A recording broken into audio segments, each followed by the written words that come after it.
Need advice? Download the free Hello Doctor app on any mobile phone and connect with our doctors right away for reliable personal advice. Go to hellodoctor.com and chat to a doctor anytime, anywhere for less than the cost of an apple a day. You're in the kitchen chopping up fresh veggies for your stew and accidentally mistake your hand for your cutting board. There's a painful gash left behind as well and a whole lot of blood. What do you do? It's a good question, Seti. Let me see that. That's I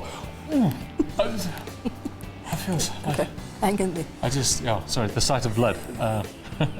There are 3 steps in the management and treatment of a cut. And by the way, this applies to any kind of cut, not just those of the mistaken vegetable kind. And your hand makes for a beautiful cutting board, Seti. So the first thing you want to do is stop the bleeding. Most wounds will respond to direct pressure with a clean cloth or a bandage, and you hold the pressure there for a good kind of 10 to 20 minutes, so don't do it too short. And by the way, see a doctor within 6 hours if you think you need stitches.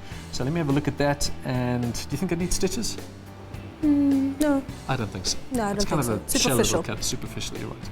All right, no stitches needed. If you do delay after 6 hours, you run the risk of getting an infected wound. So once you stop the bleeding, clean the wound. All right, so thoroughly cleaned with soap and water. We don't have soap and water here, but basically essentially going to clean the wound, get rid of that blood, get rid of all the debris and the foreign material in the wound, such as vegetable debris or dirt or whatever the case is, because that might lead to infection.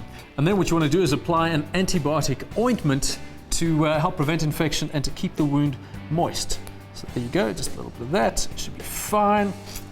And once you've done that, you want to cover the area with a bandage. Make it a clean bandage, obviously. How's that?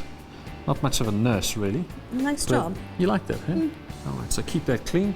And obviously you want to prevent it getting infected. That's really the biggest issue here with a cut. Hold that down for you. Cool. It's important though, thanks Seti, that this is not a once-off treatment. I mean, once you put the bandage on, thank you. Once you put the bandage on, you need to keep looking out for this bandage and make sure it's clean and it doesn't get wet or dirty. And if it does, you just need to actually replace that bandage. Okay, so there you go. Once you've done that, in other words, stop the bleeding, cover the wound or clean the wound, you want to just stop the swelling, and you can do that by applying ice to the area, or you can actually even take an anti-inflammatory if it's really, really painful, which really isn't the case here. Seti? No. You're a tough girl.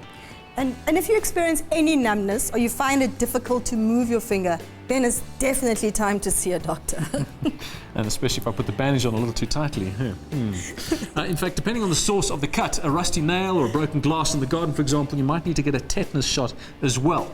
And you'll need one of those every 10 years. If nothing else, it's a good excuse for getting a little TLC from your family after the jab. Do you feel like you've been given a little TLC here today? Oh no, it's a fantastic job there, Doc. Let's just stick that in there and more or less. How's that? Perfect. Nice. Captain, look after that wound. I will do. Keep it clean.